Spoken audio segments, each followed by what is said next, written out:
Friends, ಇವತ್ತಿನ design ನಾನು ಲೇಸಿಗೆ ಹಾಕಿ ತೋರಿಸ್ತಾ ಇದ್ದೀನಿ. ಮೊದಲಿಗೆ ಲಾಕ್ ಮಾಡ್ಕೊಳ್ತಾ ಇದ್ದೀನಿ. ನಿಡಲ್ ಬಂದು 10.075 mm ತಗೊಂಡಿದ್ದೀನಿ. ಥ್ರೆಡ್ ಬಂದು 6 ಎಳೆ ದಾರನ ತಗೊಂಡಿದ್ದೀನಿ.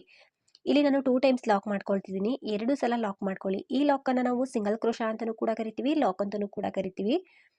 2 ಸಲ ಲಾಕ್ ಆದಮೇಲೆ ನಾನು ಇವಾಗ ಸ್ಟಾರ್ಟಿಂಗ್ಗೆ ಕುಚ್ಚನ್ನು ಕಟ್ಟೋದಕ್ಕೆ ಚೈನ್ಗಳನ್ನ ಹಾಕೊಳ್ತಿದ್ದೀನಿ. ಇಲ್ಲಿಂದನೇ ಚೈನ್ಗಳನ್ನ ಹಾಕಬೇಕು. 1 2 3 4 5 ಚೈನನ್ನು ಹಾಕಿ ಅದನ್ನು ಸ್ಟ್ರೈಟಾಗಿ ಇಟ್ಕೊಂಡು ಅದು ಎಲ್ಲಿಗೆ ಬರುತ್ತೆ ಅಲ್ಲಿಗೆ ನೋಡಿಕೊಂಡು ಲಾಕ್ ಮಾಡಬೇಕು. ಅಂದರೆ ಸಿಂಗಲ್ ಕ್ರೋಶನ ಮಾಡಬೇಕು.